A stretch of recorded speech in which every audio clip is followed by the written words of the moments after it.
Okay, welcome to the ACPMS seminar. Today's speaker is Leandro Vendramin from the Vrije Universiteit Brussels, and he's going to explain to us what skew braces are. Thank you. Thank you, and thank you very much for the invitation. Yeah, precisely. The talk is to try to give you some information about this notion. So not only the definition, but what can you do with it, and what is known, what is not known, and which kind of examples you can find. Okay? So I will start saying that I will concentrate a lot on problems that one can try to solve on this. Okay?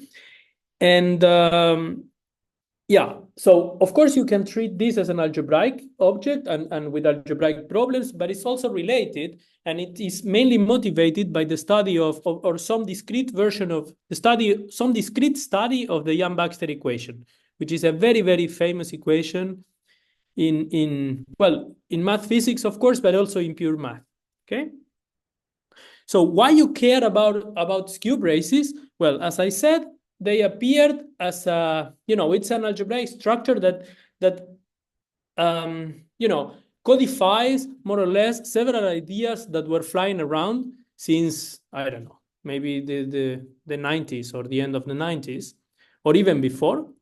I will of course give you a definition, and this definition is on the one hand, it extends a notion, a special case that was studied by Rump in around 2005, but is heavily motivated by some sort of translation of Rump's definition into a better language, and this translation was done by Ferran Sedó, Eric Jespers, and Jan Otninsky.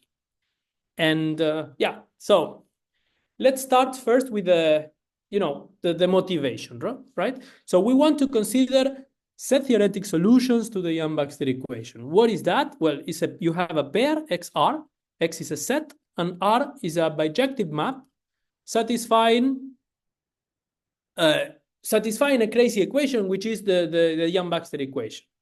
But to make this problem somehow more interesting, at least from the combinatorial point of view or the group theoretical point of view, we are going to ask two extra assumptions.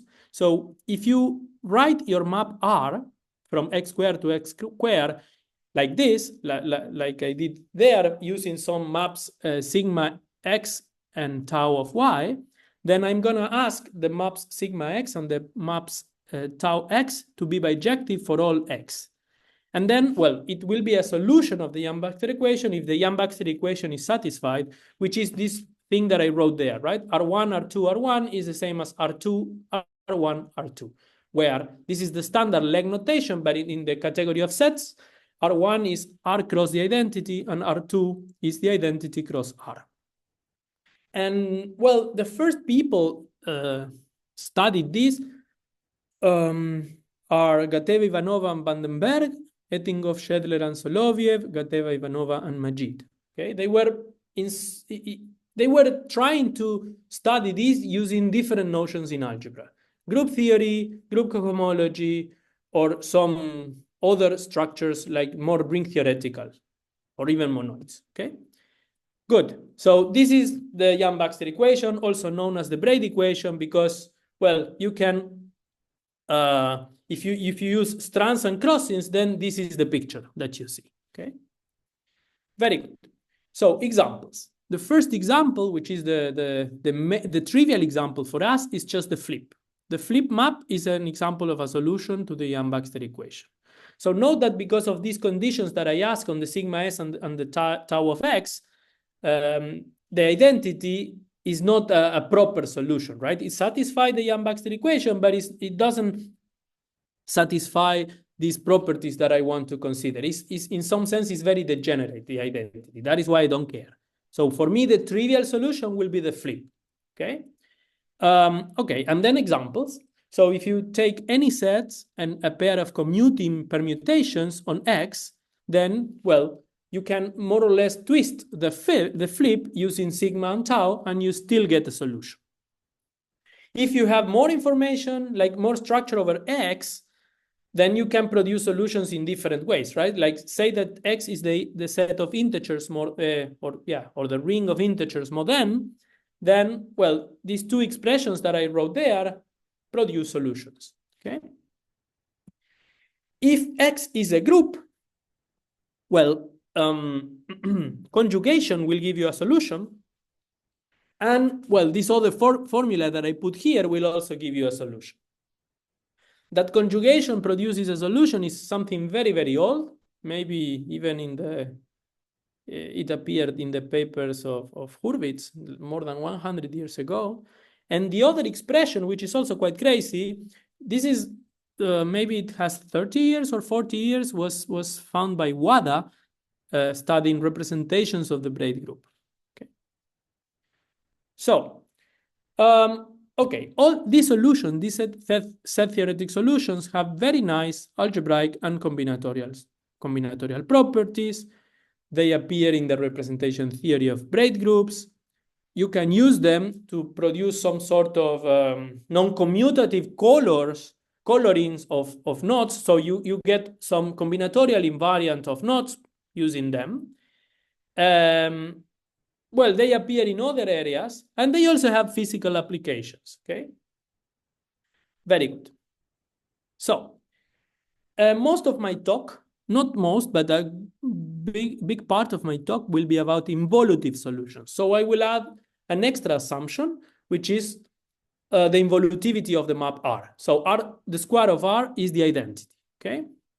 So you can quickly see if you just, you know, like if you just, compute R squared equals the identity and see what it, use the expression depending on sigma and tau that I wrote for R, then you get that when a solution is involutive, since the sigmas and the taus are invertible, then you can compute the taus using just the sigmas. You get this expression. So, of course, well, these solutions are a bit nicer than non-involutive solutions, right? But, you know, you study involutive solutions, then you can understand a lot. And then once you understand a lot about the involutive solution, it's not really hard to go to the non-involutive case. You can do it, okay? But this is a really, really good place to start. And also involutive solutions are very, very interesting from say, mathematical point of view, okay? Good. So how many solutions are there?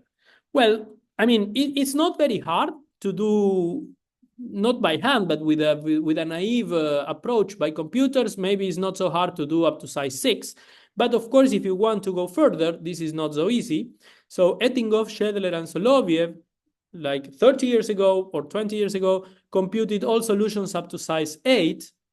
Recently, with Agun and Martin Merev, we computed up to size 10. So all solutions, or constructed, not only computed, constructed all solutions up to isomorphism of size 10.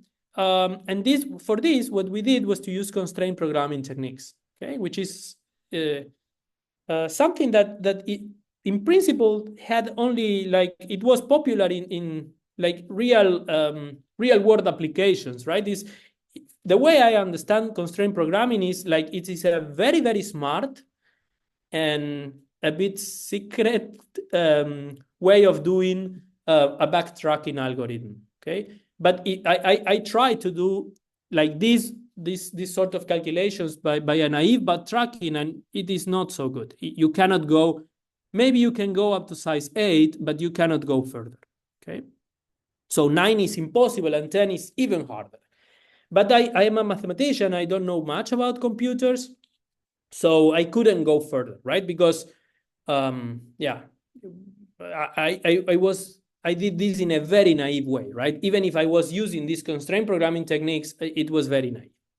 So here, the natural problem would be to try to compute, say, of size 11. As I said, I couldn't do that, but a master student that I had jointly with Bart Bogaerts from the VUV, but the computer science, which is an expert in constraint programming, Dami, this master student, was able to compute using the mathematical tools that I was using in this other paper, but also some smarter way of approaching constraint programming. She was able to compute the number, or even to construct all solutions of size 11 up to isomorphism. And this is the number, which is quite big, right? It's 77 millions. Very good. So, okay. I have a question. Is 7 looks small? Well, I think it is, I mean, maybe I made it, I think it is okay. It's 300,000, so. Size 9, I think it is this number. I think it is correct, but I should check if I maybe made a mistake when I was copying from the paper. Okay, good. So, and of course, this is a completely different story. I would like to have an estimate of the numbers of solutions for n going to infinity. And this seems to be like a very, very hard problem. Okay? Good. Just to make sure, can I ask, n is the Yeah. size of x, yes? Yeah, n is the size of x. Okay, Yeah. thanks. Good. So, okay. So this condition that I put on my solution on the invertibility of sigma and taus, as I said, allows you to use groups, right, to try to study solutions.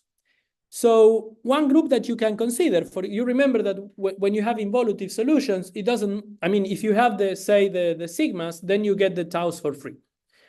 So, and so you can consider a group which naturally acts on X, on your set X, which is the group generated by all these permutations, say by all the sigmas, okay? This is, in the literature, this is known as the permutation group of the solution. And okay, so we will say that a solution is indecomposable if this group, this permutation group, acts in a transitive way over X, on X, okay? Of course, this means exactly the same as not being able to decompose your solution into a disjoint union of some sub-solutions, so to say, okay? So in the composable, I mean, maybe with this definition, connected would be a better name, but well, in fact, you can prove that this is equivalent to a real notion of the composition of, or not being able to decompose your solution, okay? And then, of course, since constructing all solutions for big N, even if it is fixed, is super wild, you want to understand or to construct solutions under some assumptions. And this seems to be a very interesting problem, at least from the permutation group's perspective, right? You want to construct all indecomposable solutions of a given, say, small size, okay? Very good. Now, of course, this is, again, super hard, I think. So if you just grab the list of all the solutions I constructed, then you will find that, you know, most of the solutions are indeed decomposable, right? So the number of indecomposable is rather small in comparison. And so it would be nice to try to, you know, prove that, right? To have some sort of way of proving in a you know, convincing way that almost all solutions are decomposable, okay? Which means non-indecomposable. Again, this is, at least for me, this is incredibly hard, right? I really don't know how to approach this. Very good. Now, you have another group. Yes? Do you have the numbers of indecomposable solutions? Yeah. Not here, but yeah, I remember that for size 8 there are only 100. Okay. And this is the well, I mean, yeah, this is kind of big in comparison with respect to the others. But I don't remember the exact numbers. Probably they will show up later. Probably not. I don't remember. Okay. Okay. So you have other groups that you can use to study solutions. And well, one very important group studied by Ettinghoff, Schedler, and Soloviev is the structure group of the solution. So what you do is to take the group with generators X and the relation that XY is the same as UV, where R maps the pair XY to the pair UV. So if you see this thing is something that you remember at the beginning, I mentioned some examples of solutions over a group. And well, maybe you didn't notice that, but you see that this sort of property of preserving the product was satisfied. That is why it makes sense to consider this invariant, right? Well, of course, this group naturally acts on X, say, by extending by the taus or by the sigmas, depending on the right or on the left, depending what you want. And another, like a very important theorem proved by several people kind of independently, is that the solution that you start with R, can be extended to a solution over the full structure group, okay? In some sense, okay? Very good. So let me show you an example of this group. So I have this solution of size 4, and given by all these permutations I wrote there, the sigmas on the taus, and the group has 4 generators because I have 4 elements, say x1, x2, x3, x4, and the relations are given by the map R. And here you have the full list of relations, of defining relations. So quickly you see that this, the relations are homogeneous of degree 2. So it means that you can, this is a graded group, right? You can define a grading, sending, say, the generators to 1, and then you have an epimorphism from your group to the integer, so your group is an infinite group, right? So completely different from the permutation group that you had before, that will be finite if X is finite. Okay, so at the moment, this is the only thing we know about this group, but this is extremely rich, not only as a group, but also it has more information. And you would like to understand which is this extra information that you have over that group, and this is precisely where braces appear. So which is this other information? Well, so for example, the structure group in the example I showed you before admits a faithful linear representation as 5 by 5 matrices. So remember that the size of the underlying set was 4.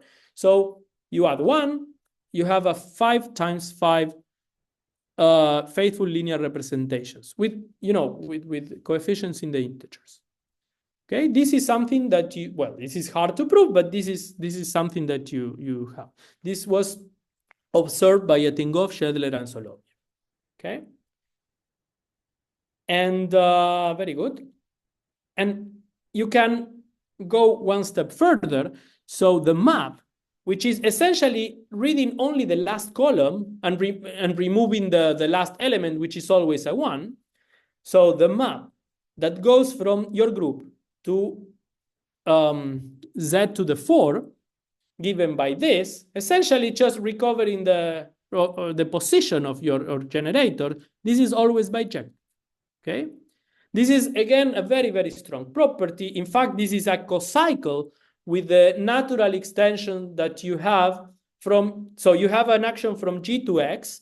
You can, of course, extend this action from G to Z to the X. And this is a cocycle, a bijective one cocycle with respect to that action, okay? So all this extra information that you have over your structure group can be understood or codified with this skew brace structure, okay? What is a skew brace then? Well, you will have a triple A plus circle, where A plus and A circle are groups.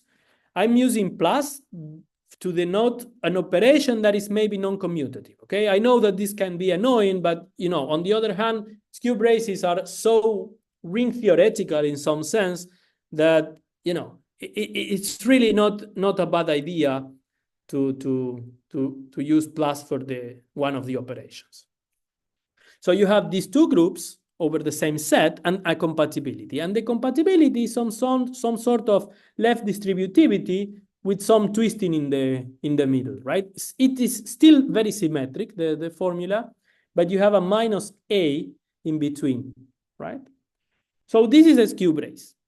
It's a triple, so you have a set with two groups operation compatible in this weird way. Of course, A plus is the additive group, even if it is non-abelian. A circle is the multiplicative group, and we will say that A is of abelian type when the additive group is abelian, okay? Good. So which examples you have of braces, of skew braces? Well, radical rings are examples of skew braces, as was something that observed by the Rump like 20 years ago. Then groups are examples, trivial examples of skew braces. You just take the two operations to be the same, and the compatibility boils down to just associativity. And then a bit more interesting is, well, to notice that if you have a group, an additive group admitting an exact factorization, so it means that every element of G can be written in a unique way as A plus B, where A is in a subgroup A and B is in a subgroup B. If you have a group with an exact factorization, then you can turn this into a skew brace. You just need to define the multiplication of G, the circle operation, with this formula here, A plus H plus B, where G is A plus B, which is a unique expression, okay?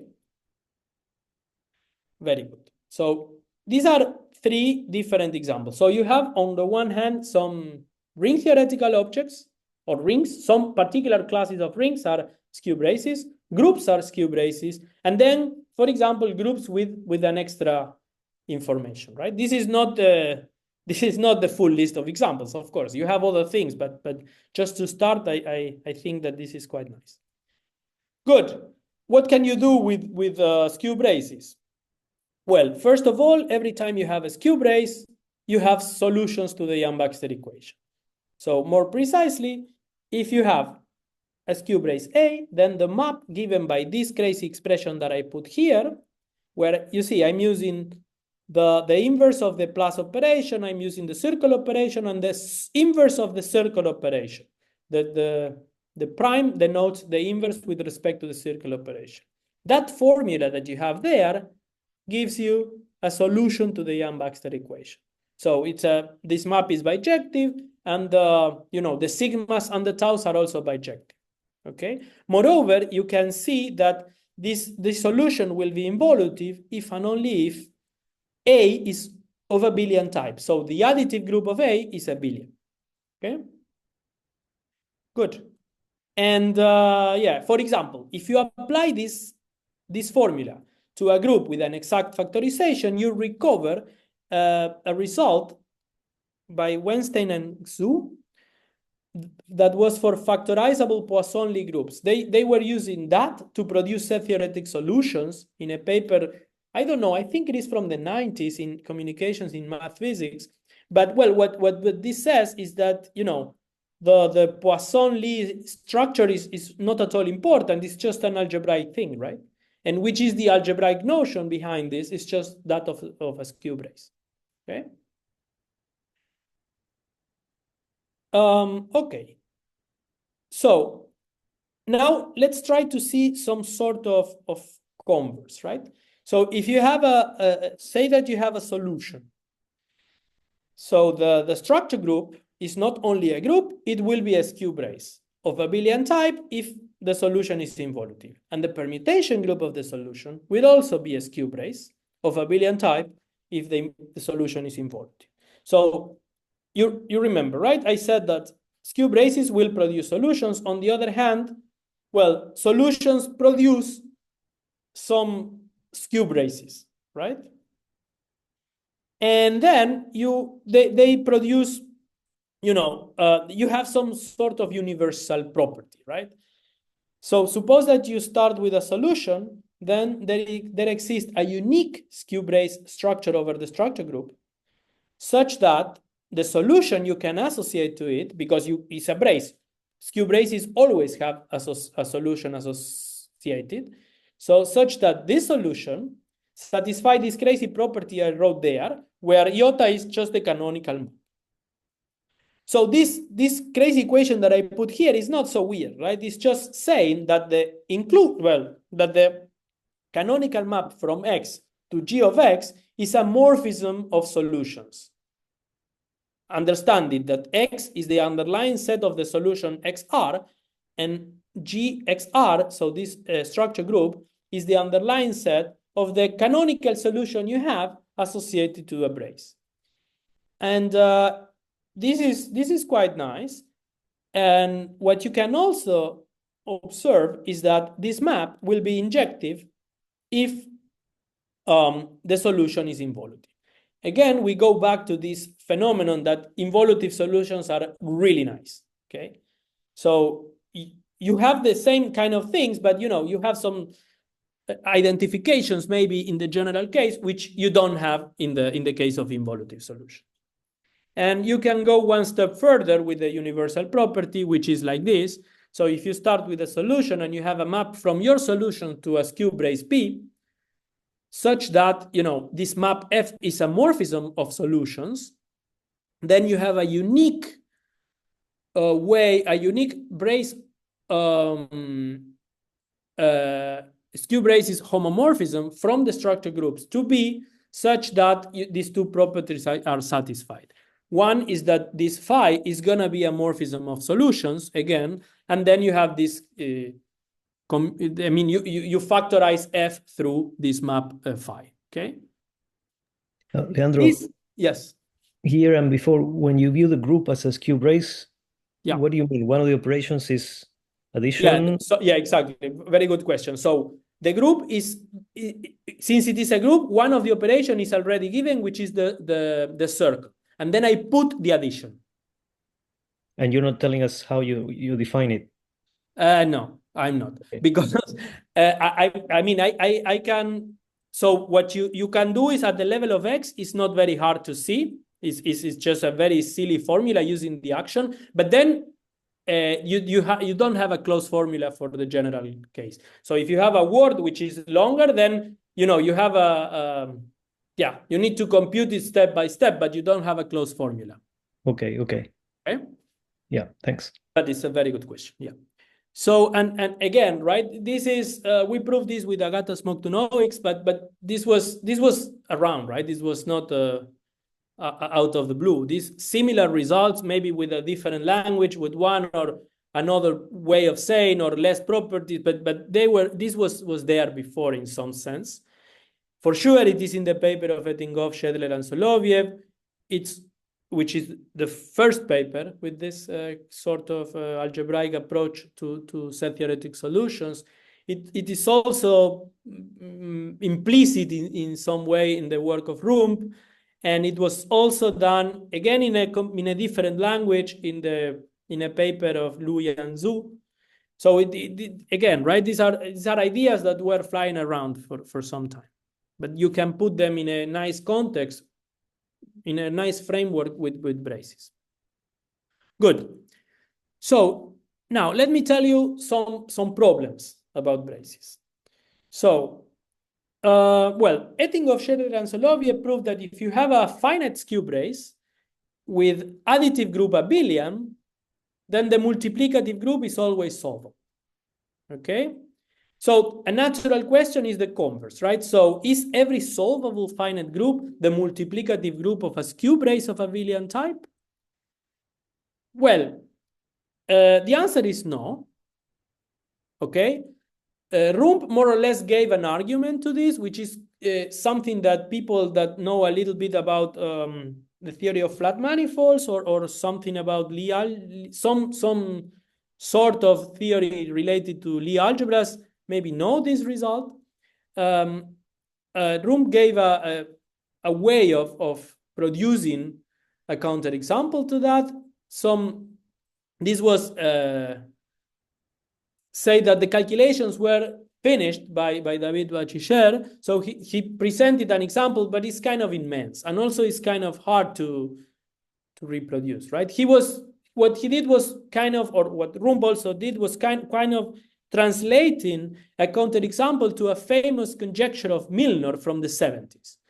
I don't remember who disproved the conjecture. Also, it was a French name that I don't know if I'm happy to try to pronounce, but yeah. So, but for me, it would be interesting to find, more concrete counterexample, like a minimal counterexample would be fantastic, right? I have no clue about how to do it. So, well, these comments are those that I mentioned before. This is kind of an analog of a conjecture of Milnor. David's paper uses quite a lot computers. I have nothing against computer, exactly the opposite. I would love to have a fully computer proof of the conjecture, right? But small, right? Something that I can really put in my desktop computer, and after a couple of hours, I get the counterexample. Not something that is, kind of wild in some sense. And David's counterexample, for me at least, is wild. It's hard to understand. And yeah, of course, the problem that you have here is bigger, right? So what you want to try to understand is which solvable groups will appear when you have a skew brace of abelian type. This is maybe very, very hard, but, well, maybe there is a case that is a bit easier to attack, which is that of skew braces where the additive group is a field, okay? In a paper of Catino and Rizzo, this I think that they were called circle algebras or something like this.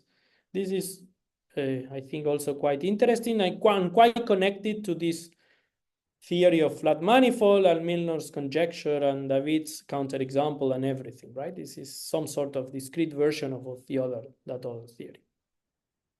Good. Okay, this is the problem I mentioned before, right? Like maybe completely wild. When you can put a solvable group as the multiplicative group of a skew brace of abelian type. And if you want to make this even harder, you can replace abelian type maybe for nilpotent type, right? But I don't know if it is harder, but you can try, why not? Good.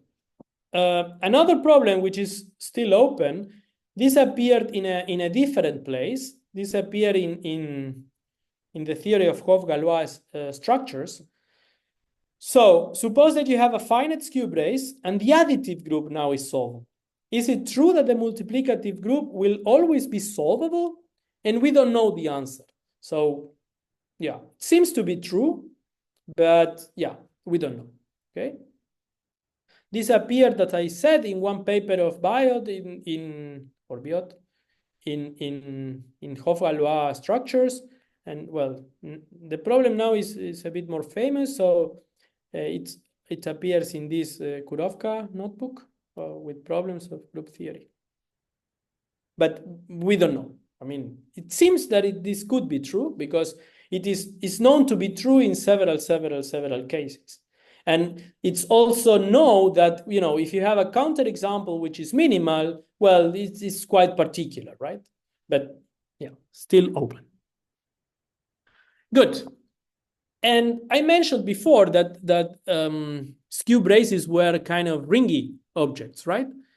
So you have an addition, which is maybe non-commutative, and you have a multiplication, which is not the circle operation. The multiplication is this star that I put here, which is given by this crazy expression I wrote there. Bad thing is that this star, in general, won't be associative.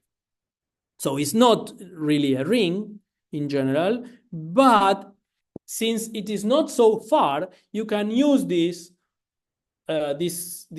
similarity if you want to try to use ideas from ring theory. Okay. So, yeah. For example, suppose that you have a prime number P and a finite P group.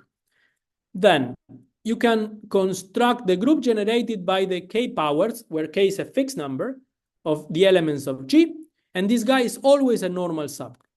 And you say that a group is powerful if, well, G over GP is abelian.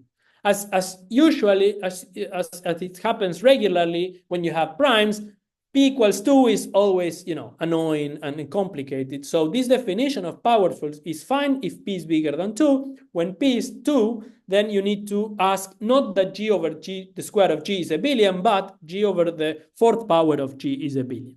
This definition goes back to Lubotsky and Mann, and is very, very important in group theory and also in Lie theory.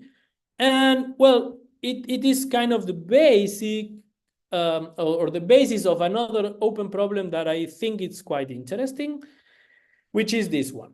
So the similarity of between rings and skew braces allows you to define nilpotency of skew braces. But now, since this star operation is not associative, you have several notions of nilpotencies.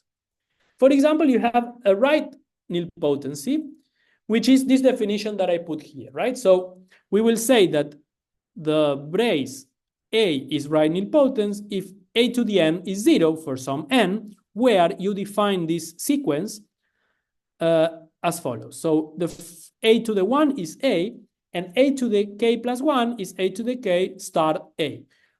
And when I do start of sets, I understand that this is the additive group generated by, well, elements of the form A star A, okay? Yeah.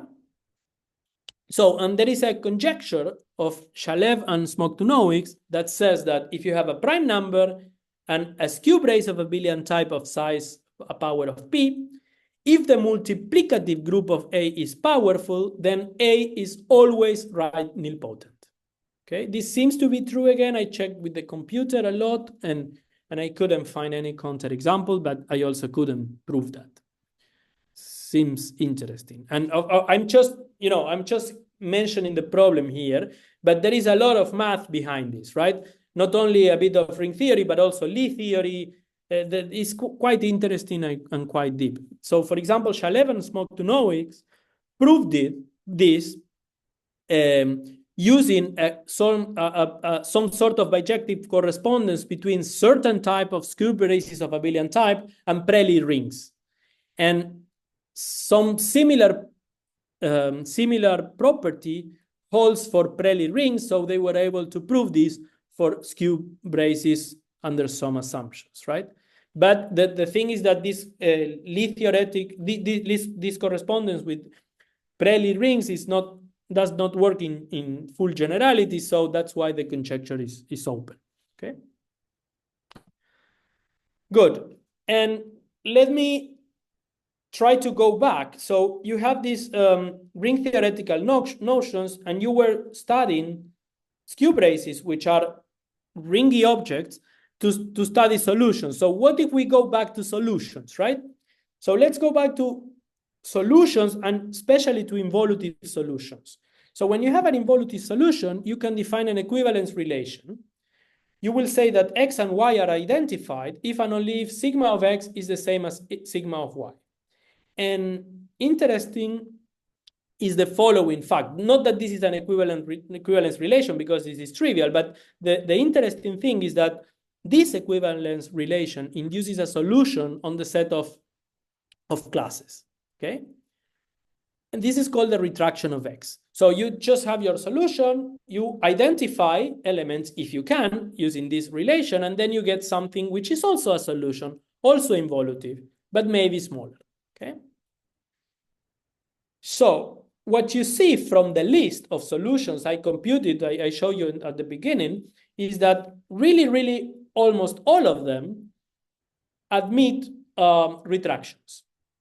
In fact, what you see is even more, right? If you have a solution, then you can identify element, you retract, you get something smaller, then you do the same, then you get something even smaller, and you do this until you end up with a set of only one element. Okay? When this is possible, we will say that the solution is multi-permutation. And this is because it generalizes the notion, this first example I gave you, where when I was twisting the flip map with two commuting permutations, right?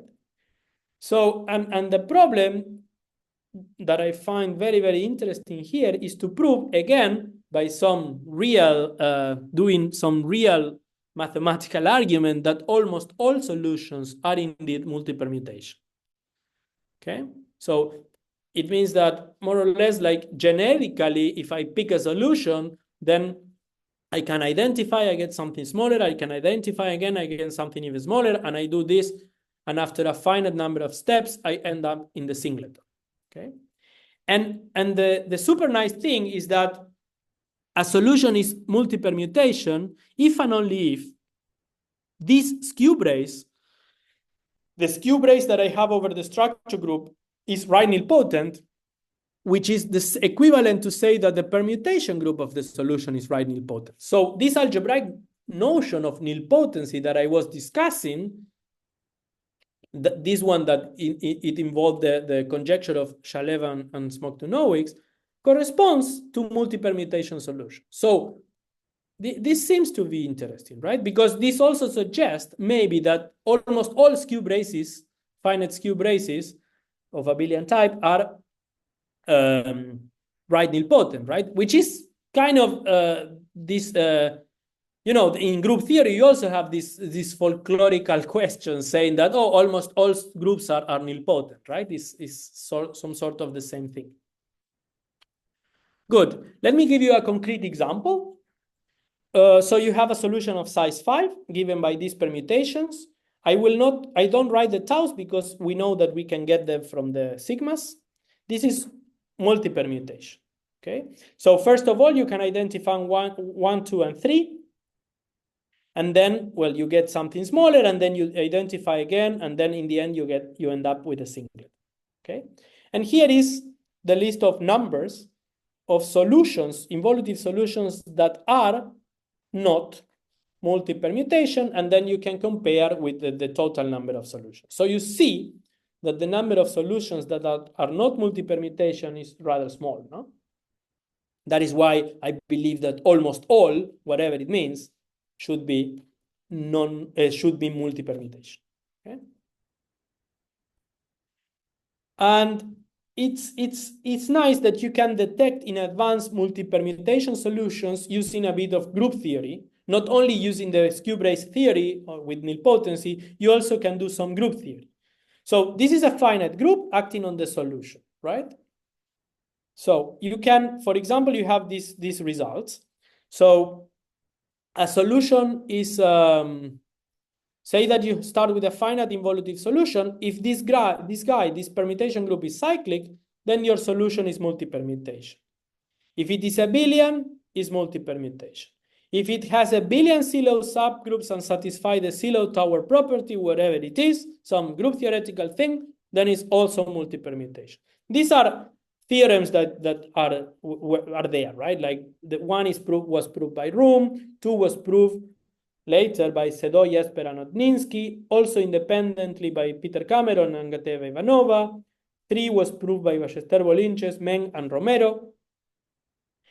And I will give you another theorem related a concept in group theory with multi-permutation solutions.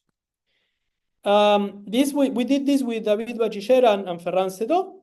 We found a characterization of multi-permutation solutions, but this time in terms of left orderability of groups.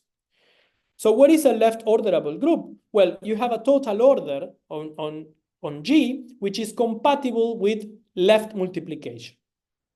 Not with right multiplication necessarily, right? Only with left. So this property that I put here. So examples of this are a lot. So torsion-free abelian groups, free groups, braid groups, these are examples of left orderable groups, okay? With David and Ferran, we proved the following theorem.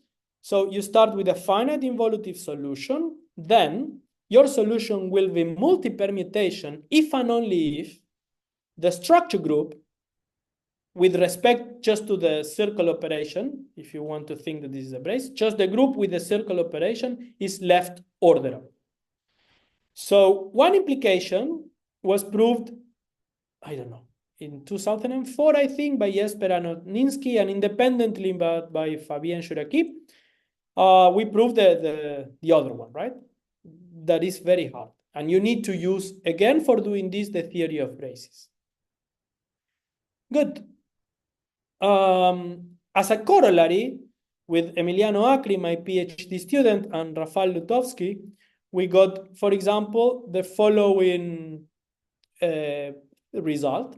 So if you get a finite involutive solution, if you are given a finite involutive solution, and all the Sylow subgroups of the permutation group are cyclic, then the solution was multi-permutation. So this is a new theorem that you can add to the list I mentioned before, right? Where you put conditions on the permutation group, and you know that your solution was multi-permutation. Very good.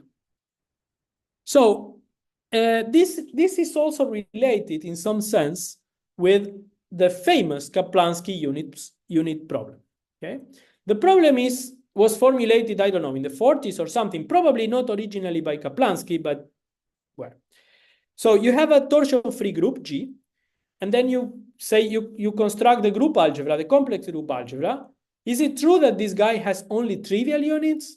So a trivial unit is just a multiple of a group element, okay? A non-zero multiple of the group element. So now we know that the conjecture is false. Gardam disproved the conjecture for fields of characteristic 2 first, and recently for fields of characteristic 0. Well, for the complex numbers, probably. I think not for Q is still open, as far as I remember. And Murray did the same, but for fields of positive characteristic. There is a typo here. Should say Murray, not with this T, but okay. And here it should say for yeah. You need roots of unity in your fields, okay? Very good. So we know that Kaplansky question has an affirmative answer if G is abelian. This is very old. Then you can go to the proof, and then if you just pay a lot of attention, you can see that you can prove that Kaplansky conjecture is true for groups admitting a left ordering, okay? And if you go even further, then you can replace this nice condition of being left orderable in your group by something completely crazy, which is the unique product property, which is, I mean, the definition is annoying, but it's exactly what you are using when you prove that your left orderable group gives you an affirmative solution to Kaplansky question, okay? So the definition is this that I have here. A group has the unique product property, or UPP, if for all finite non-empty subset A and B, there exists an element that can be written uniquely as something on A times something on B. And here you get the natural question, right? So when the structure group of a solution will have the unique product property. This is completely naive and natural question. So Jesper and Odninsky presented this example.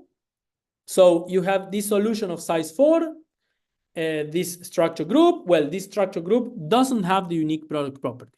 For those that know a little bit about groups with the UP property, this is because this group contains a subgroup isomorphic to the famous Promise law group, which is like the canonical and the first example of a group that doesn't have the unique product property, okay? So you can prove that, you can give an alternative proof like this.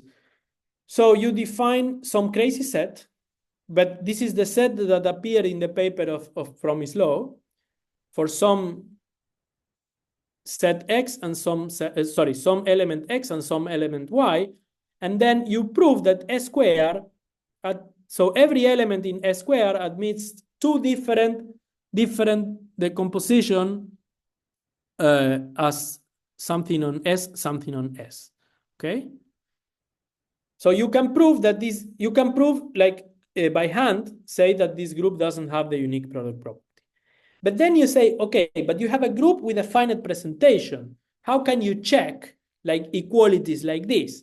And well, precisely because you remember that thanks to the theory of braces, you have a faithful linear representation. So doing calculations in your group is very easy, right? Just need to multiply matrices, okay? So I'm using this theorem of Etinghoff, Scheller-Grant, Soloviev that gives you the faithful linear representation, okay? But the nice thing is that you can do now this argument not only for the example of Jesper and Ogninsky, you can do this for all the solutions in my list, right? And the thing is that you can prove that the Promise law subgroup is a subgroup almost in all cases. But then there are a few examples where the argument doesn't work. And these are very good candidates for studying, right? So this is one example. So you have a solution of size 8 given by all these sigmas and all these taus.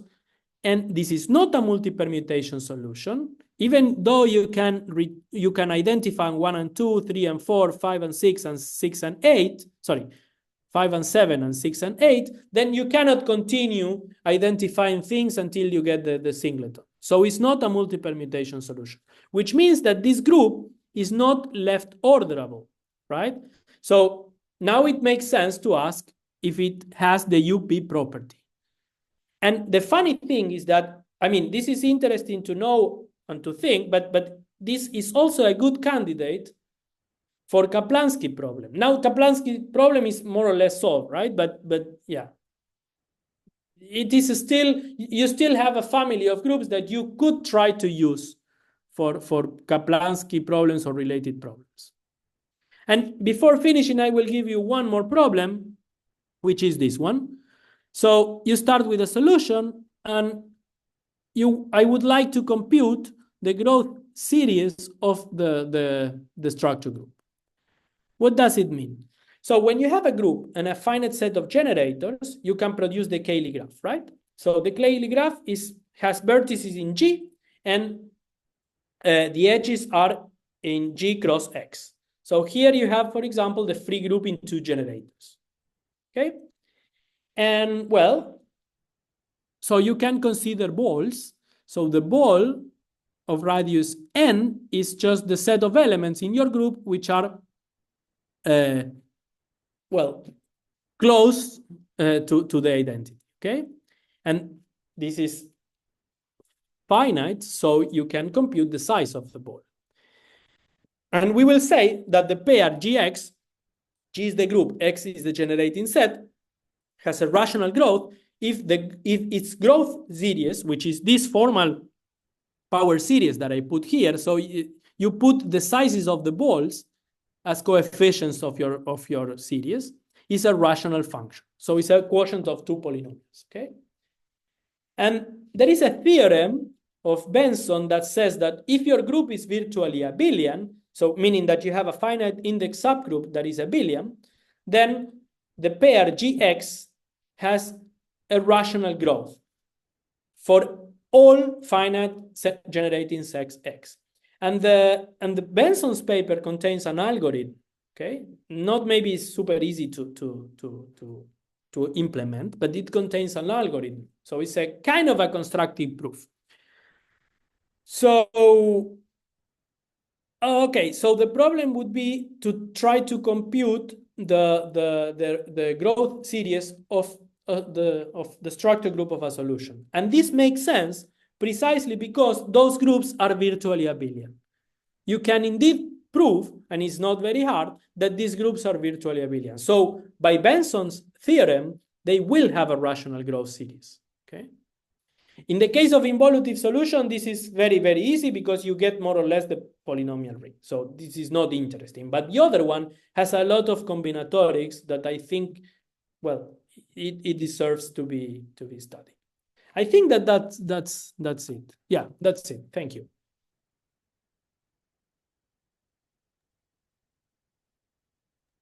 Thank you very much for this nice talk. Other questions or remarks or comments?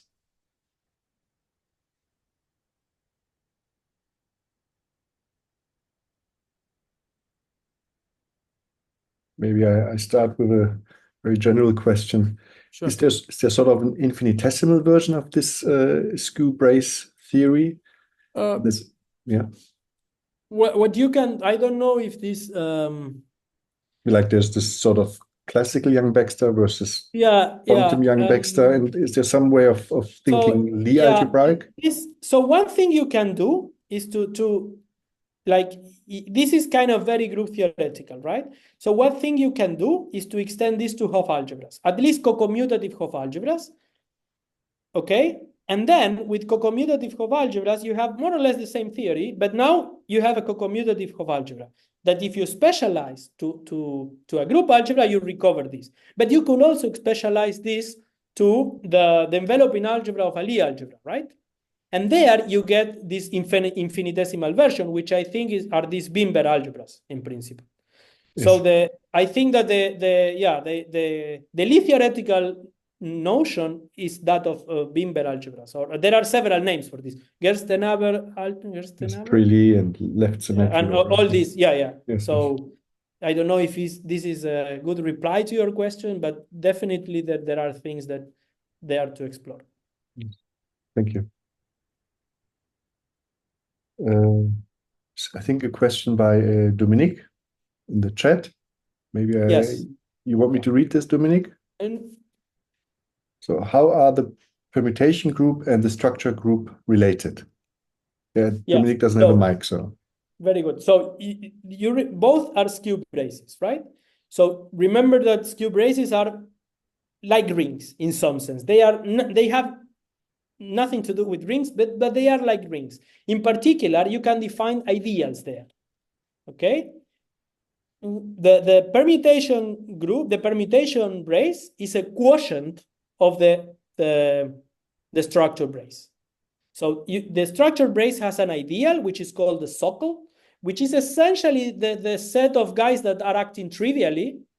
And if you quotient out by this, you get the permutation group. It's a quotient.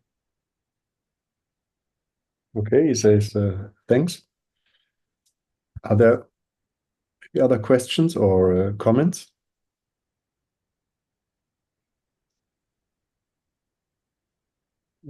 Okay, I think this is not the case. Then again, thank you very much. Thank you for the invitation. Bye-bye.